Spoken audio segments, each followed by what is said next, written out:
What if you had a million different eyes watching you 24 hours, 7 days a week, studying the things you do, the people that you hang out with, the places you go, and the things that you do at those places? This is just one of the many uses of facial recognition software and how it can track you upon your day-to-day life. We live in a technology-dominated world, and there's little to no escape from this sort of technology. From cameras on our phones, on our laptops, and surveillance cameras outside in public, there's really no way to escape this sort of technology. Going into the subject, I already had a basic understanding of this type of software, and I started to realize upon researching that it was only the tip of the iceberg. Through the speech, I will share information about facial recognition software, how it works, what the use of it is, the negatives, and how it impacts you and your privacy. To begin, I'm going to talk about what it is and why it is an issue. Facial recognition software is not only used to track you from your day-to-day life, but your information can also be harvested and sold. This sort of software works by 1. Capturing an image of you, 2. Locating the eyes on the image, 3. Converting the image to grayscale, cropping it, and 4. Converting the image to a template that is readable by that sort of software. Upon this template being created, it is cross-referenced with the database that is already in that facial recognition software, and it will come up with an image of you and the things you've posted before. If your image does not already exist in that software, it will be added. In an article created by the Electronic Frontier Foundation, Baltimore police were quoted to be using facial recognition software by running social media photos through face recognition to identify protesters and arrest them during the protests of the death of Freddie Gray. In another article, this time created by Norton, one of the largest internet security companies in the world, another dangerous use of facial recognition is described. Norton states that the software could be used to assist with harassment and stalking. This sort of software can be used to take an image of you in public, minding your own business.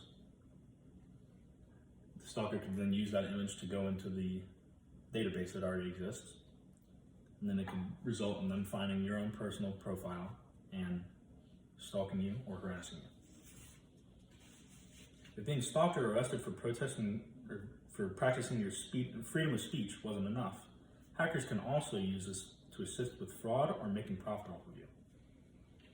The hackers do this by cross-referencing photos that they already have of you, like the ones that they've taken in public, and finding, again, your social media profiles, like an Instagram or Facebook. Once they do this, they have information on your life that not many people that you don't know actually have. Say, for example, your bank account asked as a security question, what is your favorite daily activity? If the hacker properly gets to that point where they're asked the security question, they can then look at your profile, find out the things you do, the patterns that you do, the places you go on a consistent basis, the people that you hang out with, and they can properly answer that question. And once that question is properly answered, they have they have access to your bank account.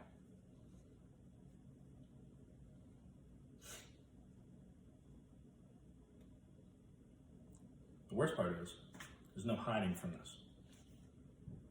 And there's no true way to fully protect yourself from this sort of software. But there are still ways to limit your exposure.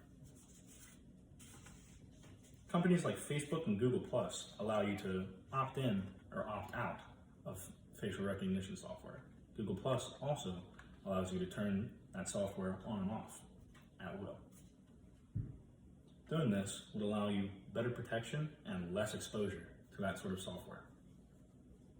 Also, 2 universities, Carnegie Mellon University and the University of North Carolina at Chapel Hill, have developed special glasses that counter software.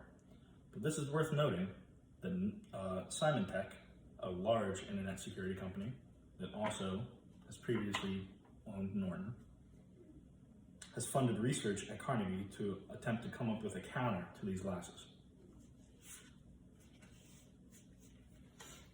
Now, while this software may provide some quality of life improvements, just like, getting sighted in other images with people, if you start to look underneath the surface, you will realize that the negatives outweigh the positives. This software exposes you to a less safe lifestyle that allows your info to be harvested and has potential to harm you and those around you. If you get a choice to opt out of the software, do not hesitate. You should not feel comfortable with allowing your info to be revealed and potentially land in the wrong hands. Stay safe and avoid this type of software. Woo, Joe! Woo!